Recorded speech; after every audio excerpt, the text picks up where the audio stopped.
Hey.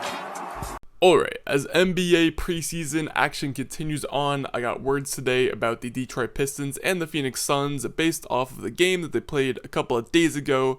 Know I'm a little bit behind, but we are catching up, we're making progress. As the title of the video suggests, I'm already a huge Ausar Thompson fan. I had a feeling on draft night, and just when I was starting to look into the draft scouting reports, all that stuff, I had a pretty good feeling that Ausar Thompson would be a personal favorite of mine, just based off of his play style. He's one of those players who doesn't necessarily need the ball in his hands to be super impactful, whether it's defense, connective playmaking, just taking up space, having a high IQ, all of the really fun and tangible stuff that doesn't necessarily show up in the box scores. But so far, I've also been happily surprised by some of the playmaking abilities that he has already shown off just one preseason game into his career. Overall, I think the Pistons knocked this draft selection out of the park. He's going to fit seamlessly with Cade Cunningham, Jalen Duren, Bojan Bogdanovic, Jaden Ivey, everyone on this roster. I mean, you could probably put Ausar Thompson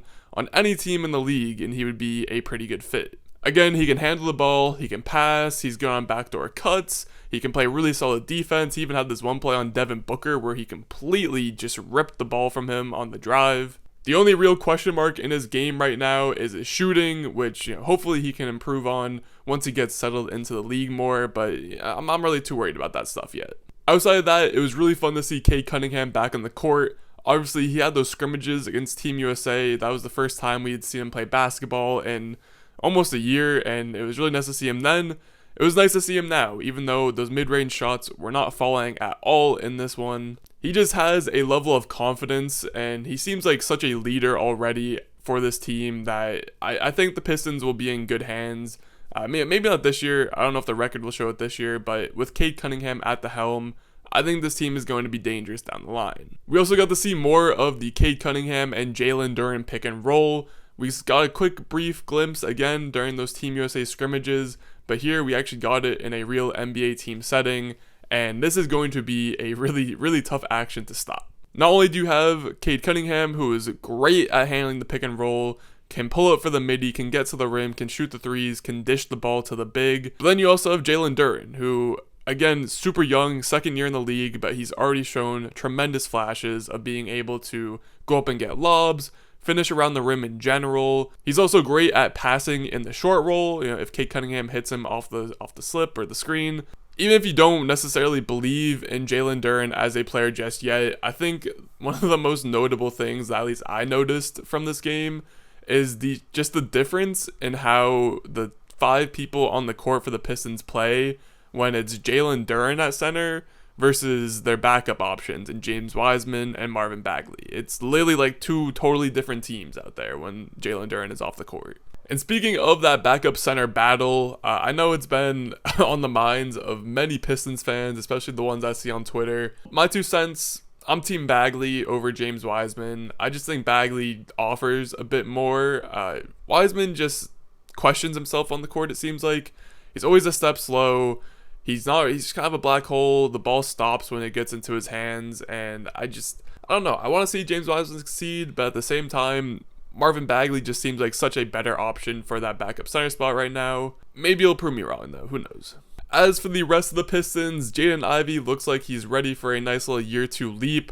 I think his rookie season was pretty underrated. A lot of the attention went towards, Paulo Banchero, J-Dub over on the Thunder.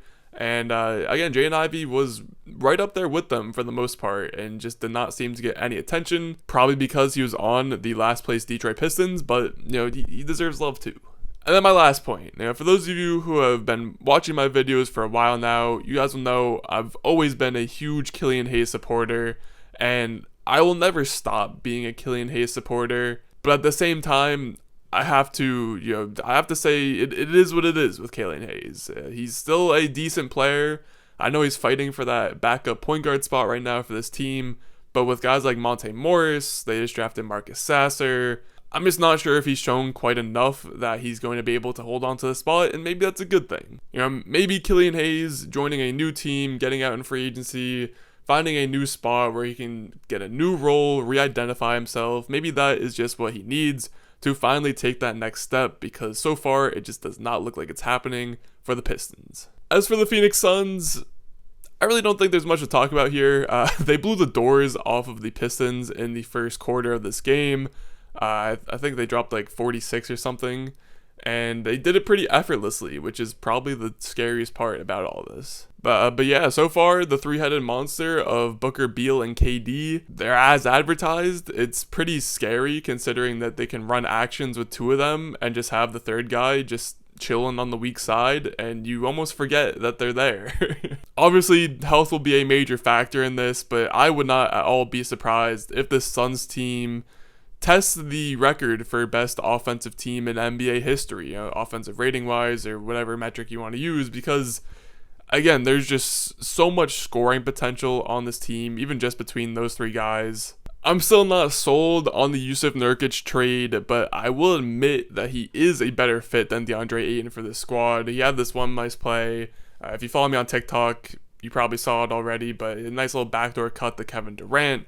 And I think that's just a good example of the kind of plays that Jusuf Nurkic can make for this team that DeAndre Ayton would never have even thought of doing. Obviously, the defense, just with Nurkic and in general for this team, will be a question mark, especially when it comes to playing the better teams in the league. But that's something that might not even end up being an issue. I know the whole mantra of defense wins championships, but I really believe in this Suns offense to be historic, so I'm not even sure if it will matter. Some other notes: Josh Okogie seems like he's going to get first crack at that other, fifth starting spot alongside Booker, Beal, KD, and Nurkic. I think I'd like to see Nas Little get a chance at some point down the line, but I do have to, game respect game. Okogie did have a nice outing in this first preseason game. He's playing great defense. They had him guarding Cade Cunningham, the other team's opposing point guard, which was interesting considering that Okogie is technically the small forward on this starting lineup. But regardless, he did a great job. And again, if he just can continue to be that glue guy who plays tough defense and hustles and does all the dirty work for the rest of the team to then just have to worry about scoring the ball. Grayson Allen also had an outstanding game off the bench.